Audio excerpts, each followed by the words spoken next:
வணக்கம். நாம இங்க பார்க்க போற தலைப்பு என்ன? சிற்றிலக்கியம் தோற்றமும் வளர்ச்சியும். சிற்றிலக்கியம் அப்படின்னு சொன்னோன்னே நமக்கெல்லாம் என்ன தோணும்?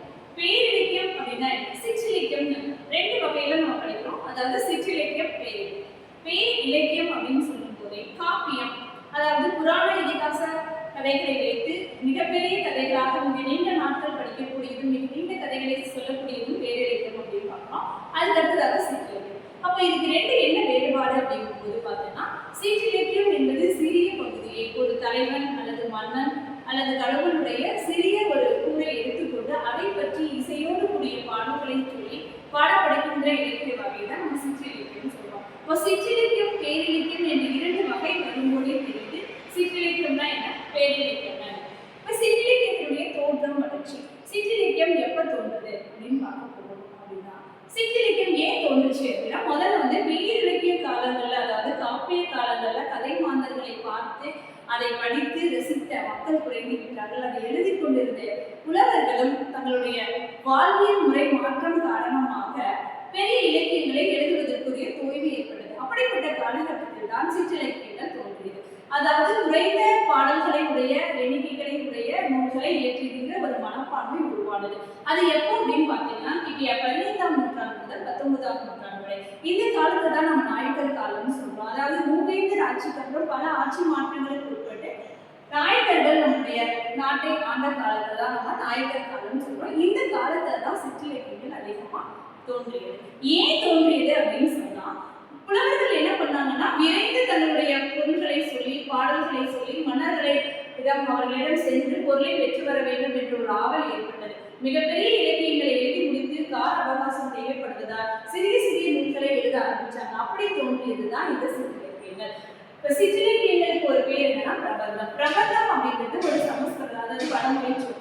வடமொழி சொல்ல பிரபந்தம் அப்படிங்கிறதுக்கு என்ன பொருள்னா, நன்கு கட்டப்பட்டதுன்னு பொருள். அதாவது இசையோடு கூடிய பாடல்களால் கட்டப்பட்ட நூல்களை தான் நம்ம சிற்றிலக்கியம் சொல்றோம்.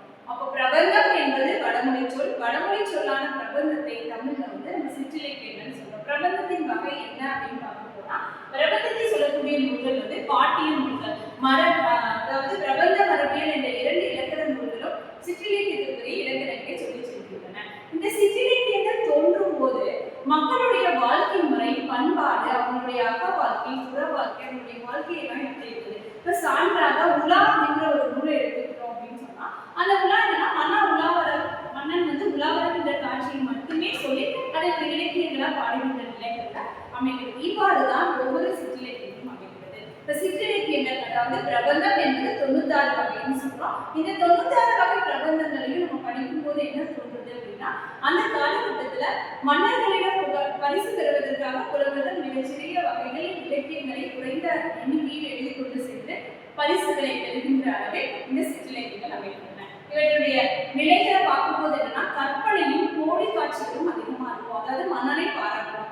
சங்க காலத்துல பாத்தீங்கன்னா மன்னனையும் அல்லது இயல்பான தன்னுணர்ச்சி பாடல்களாக இருந்தது. நடக்கிறத அப்படியே சொன்னாங்க. ஆனா இன்னைக்கு சிற்றிலக்கியங்கள் என்ன ஆயிடுச்சு அப்படின்னு சொன்னா, மன்னனுடைய செயல்களையும் கொடை திறமைகளையும் மிகைப்படுத்தி கூறுகின்ற ஒரு நிலையும், கற்பனைகள் அதிகமான நிலைகளும் இந்த சிற்றிலக்கியங்கள் ஏற்படுது. இந்த சிற்றிலக்கிய வகைகள் பார்க்கும்போது 96 வகைகள் நம்ம பார்க்கிறோம். குமரகுருபர் சிற்றிலக்கிய வேந்தன் என்று சொல்லக்கூடியவர்கள் மிகச்சிறிய மிக நிறைந்த சிற்றிலக்கியங்களை எழுதியிருக்கிறதுனால அவருக்கு பேர் என்னன்னா சிற்றிலக்கிய வேந்தன். சிற்றிலக்கியங்கள் 96 மிக முக்கியமா ஒரு 14 வகைகளை நாம சொல்லலாம். 96 வகை சிற்றிலக்கியங்கள் அப்படின்னு பார்க்கும் பொழுது ஒவ்வொரு இலக்கியமும் அவங்களுடைய வாழ்க்கை, வரலாறு, இலக்கிய கட்டமைப்பு இலக்கியம் சொல்லி சொல்கிறது. இந்த 96 வகை சிற்றிலக்கியங்கள்ல 14 மட்டும் நம்ம மிக முக்கியமா இன்றியமையாதது அப்படின்னு கருதக்கூடியவர்களை பார்க்கலாம். முதல்ல பார்த்தீங்கன்னா ஆற்றுப்படை. ஆற்றுப்படைனா ஏற்கனவே நம்ம படிச்சிருக்கோம். ஒரு புலவன் இன்னொரு புலவனிடம் சென்று ஆற்றுப்படுத்துவது, வழிபடுத்துவது. அடுத்து அந்தாதி. அந்தாதினா அந்தம் ஆதியாக அமைவது அந்தாதி. மாலை அப்படிங்கும் போது என்ன அப்படின்னா, அதாவது ஒரு மாலை, ஒரு பூ எப்படி இருக்குமோ ஒரு மாலை கட்டினா அந்த மாதிரி பாடல்கள் அமையப்படுவது. சதகம் அப்படின்னா 100 பாடல்களை கொண்ட நூல்கள் பாடப்படுவது சதகம்.